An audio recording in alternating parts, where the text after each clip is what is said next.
Medardo Rivera, Secretary General na po ng Philippine Bible Society, na erang nagawan pa si Bayo. Pero po totoo ito, continuous yung karelang pamaglimbag. Ang gaging utusan kayong kapatid na Billy Miklat, na mag-aaral ng Manila kanta, sali kang libro king Philippine Bible Society, nung tutupin na mami sali at gagawa. Apal to amin, na elang po seryoso, gagawa na pa mo rin.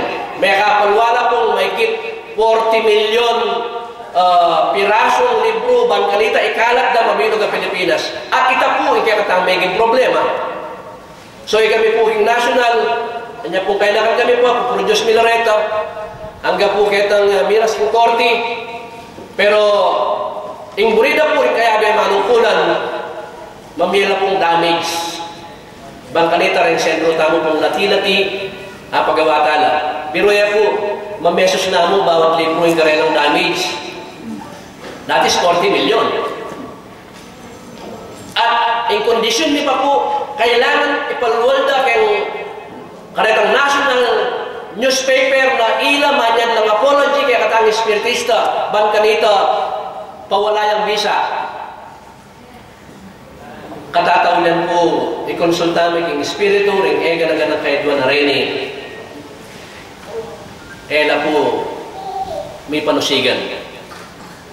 Uling ding espiritu banal, yung sabi na po, ang ganyang panahon na ng Ginoong Jesucristo, inaos na lang hari na ring demonyos, hari na ring Beelzebub, tanggapan niyo na maging Kristo, makanya naman ng karelang paratang.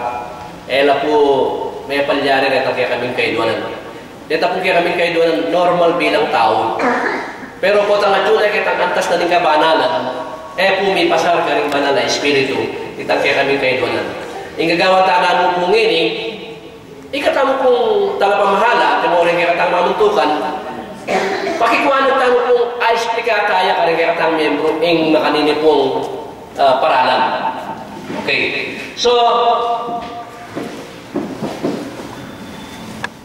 at may tatagya po yung yun, kitang 1905, February 1905, sa pamumuno ni Donald Biar, at nagpadala ng delegado na sina Florentino Soriano at Leo Baltasar.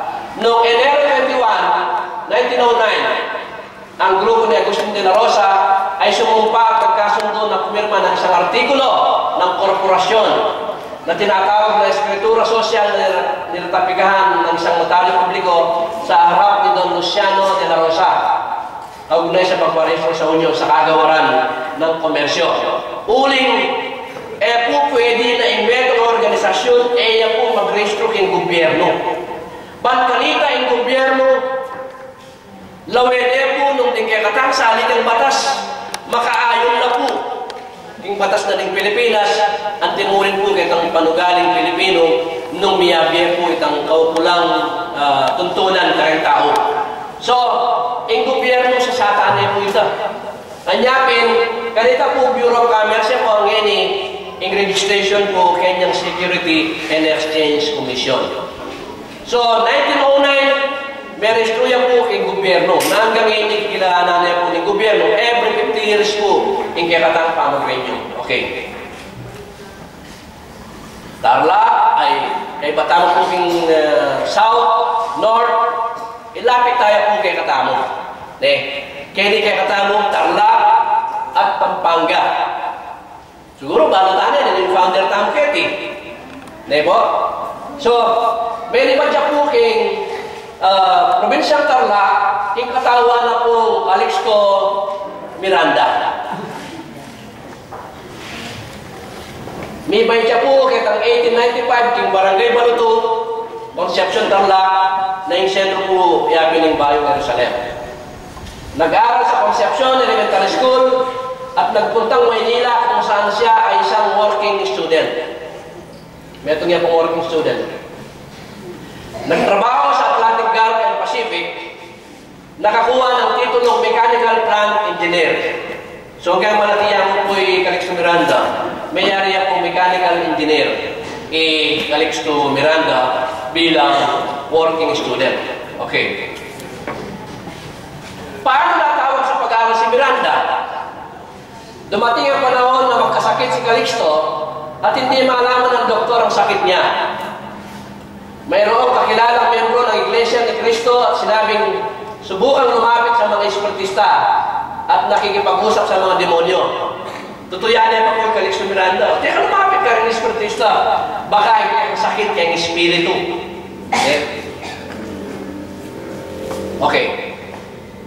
Pumunta sa Sentro La Paz sa Sampaloc, Maynila, at ang nakaupong medium ay si Juana Lopez. Sinabi ng espiritu sa kanya na may kasama siyang espiritu na naging kaibigan niya nung nabubuhay pa sa laman. So, tira niya po nitong iglesia. Ang sakit, hanggang tutuyan niya mo po, hanggang manulaya, baka yung sakit mo nga ng espiritu. Sinabi ng espiritu protector na siya yung kumakatok at hindi iniwanan ang espiritong ito dahil hindi niya sinunod ang tagubilin ng kanyang kaibigan bago mamatay. So, yan pala ito kayang kaluguran, nakakatok, at enelalakuan, uling at inyang penabilin kang Calixto Miranda na enapugewa. Dagdag ng Espiritu Protector, nagagaling na siya simula ngayon. So, niya kung minas na laking sentro, sinabi na ng Espiritu, manibat ngini, umayap na ka, uling tang Espiritu, tinggap na na po yung sala. Okay. Taong 1920, nagsimula ng mag-aral si Miranda sa mga revelasyon ng mga medium. Siyempre po, nakal ng espiritista Manila, nakilala niya si Juan Ortega, Mariano Estrada, Tiburcio Ramirez, Ronquillo Mariano Santos at iba pa. Juan Ortega po may presidente general yan naman at yan po yung founder ng po ng La Humildad, Malabon at meron yan naman po congressman kahit panahuna. Ang mga medium na sina Juana Lopez, Belen Borja, Trinidad Estrada, Guadalupe Estrada, Carmen Planas, at iba pa. So ano pong nakasinan nyo rin, pilido mo rin, Planas, Estrada, Lopez. Prominente na pong pilido, uling may mag-leader na naman po, Manila, Quezon City, at Deni pong Planas mo rin na rin. At Trinidad Estrada, ikit ko na yung pupunta kanitang Bayo Tano Puketi. Okay. Nagtayo si Miranda ng sentro sa ilalim ng kanyang bahay sa Santa Ana, Metro Manila at tinawag niyang sentro Pamagbayong Vie. So niya pa nasasabihan na po rin nga limang tao kanita ka rin na minunay Pamagbayong Vie kay Jerusalem. So itutupin po pala na telakad ng sentro kaya ang kayang bale, Calixto Miranda may malagawa ng Pamagbayong Vie. Okay. Binasa niya ang libro ni Allan Kardec na Libros de los Mediums at Libros de los Espiritus. Nagbasa rin siya ng mga pahayagan mula sa Illinois, USA, Rosicrucian at Watchtower Society, mga aklat ni Rutherford. Ngunit, Biblia pa rin ang kanyang naging batayan sa pag-aaral. Okay. Dahil sa magandang trabaho at hindi niya nakakalimutan ang tumulong sa mga batang mahirap, natapos dumating ang panahon ng pagsubok. Hindi po manilyari kaya katamo. Hanggang pekasanting-santing mo po at pekasadyamya po kaya ng sarili para po kaya katamo pong masanting kinabukasan, kabiyayan. Pero po ang kausana kang meto katalapagobra ng banal na espiritu, bisa kayo pong pungali, may kaating dalan. Yan ang aliwa, kapag minsan, kabud namin ako obra. Kasi metong yang talapagobra. Anyapin, para ka na ako yung mumunang dili, mayong tamo po kayong plano na po ng Diyos at ng banal na espiritu. Anyapin, natapos dumating ang panahon ng pagsubok, nagkaroon ng strike sa kanilang kumpanya. Taong 1932, sinabi ng Espiritu Protector na simula na ng kanyang pagtatrabaho sa kalayaan ng Espiritu. Sinabihan niya na magbalik na sa lugar na sinilangan at huwag alalahanin ng ari-ariyang naipon. Sinabing siya ay isang mamalakayang tao. Kita po yung sinabi na ng Espiritu kang Calixto Miranda. Okay. Wala siyang tutol sa Espiritu. So po ito pong ataasan na katahan ng Espiritu. Nangaliwa, kaya ka lang manutulan lang. Siyempre, lalo rin magsusubukan mo yan. Makanano niya talaga kabisa, makanano niya talaga kawagas. Pero atin naman talaga manutulan na huling talaga kaya naalakuan, kaya masanding ang kabil yan. Pero, Calixto Miranda, wala siyang putol sa espiritu. Hiniling lamang niya na magkaroon ng makakasamang medium. Positibo po. Karengaliwa, o ba't kasanting na obra, mechanical plant engineer, karengaliwa. Otro grupo paborana ng Diyos na mag-extract lang kaya kami kumpanya. Kalugurana kami o uli na kami? Ne? So, kailangan akit tayo po itang calling. Ne? Itang kayang kapanyawsan. At manyadya mo, wala siyang tutol, no? Kaya nga doon, magkaroon niya mo makakasamang medium. Ang sabi ng protector ay sinilang na ang kasangkapan. Walang iba kung hindi ang iyong anak na panganay na si Natalia. Na po anak ng panganay, nakapilampamo po na inatataya at yung tauli ng antungan at may borulya po kayong sentrong ini, iya pong Natalia Miranda Cortez. Pengalit na po rin kung mga biya ko Carling, Brother May at taliwa ka po, iya pong Natalia po ito. Taong 1933, nang umuwi siya sa Baluto na walang tirahan at nakiusap kay Siring Ramos Cortez na pansamantalang makitira sa bakanting bahay nito. Nakilala siyang pastor ng USFI. So, nangaliwa, lalo na po po itong masigasig tamo kay Metong Alugal. Ere po baling organisasyon niya kaya katamo, oy, pastor, hindi kami po, nakala po rin kasi may born again kaya kami, kaya ako sa dako, ay, pastor, harap po rin, aliwag, meron po balo, aliwain kaya katamo. Organisasyon niya po king Metong religious kapatiran. Nakilala siyang pastor dahil sa kanyang ginagawang pagpunta sa mga bahay-bahay upang mangaral at manggamot. O yan po mag-umpisa ng Calixto Miranda. Ang dalawa na anak na sina Natalia at Judith, ang ginamit niyang mga medium, noong tigdadalawa ang gumagampan na sabay, isang positibo at isang negatibo. Okay. Oren po rin karenong letrato. Siguro hindi po, latest picture na pong apong Natalia. Apong Natalia, kayang anak panganay. Okay. Kaya po, may pagpapalitan kayong picture, hindi po, masakit na po yapong ulit Kenny. Yaman na po itang may sakaranana. Yapong ulit, metong yan naman po, karing pinunang medium tamo, kaya may nakapong Natalia, at malamat niya naman po, maging regional president tamo, kaya po, king region 7. Okay. Umpisa rin pa mag-wisyon na po Calixto Miranda. Minsan, inaaya siya magipagdebate na kanyang tinatanggap. O, siyempre, tanggapan mo Pero kaya katamo minsan, masagit na magipagdebate.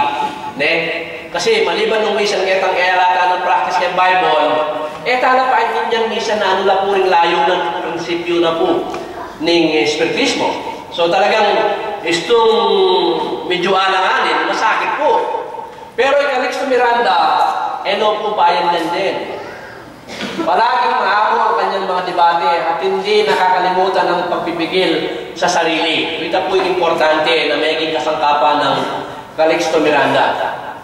Pero, ang tema kanyang palaging dinidiin ay ang isa para sa lahat, lahat para sa isa.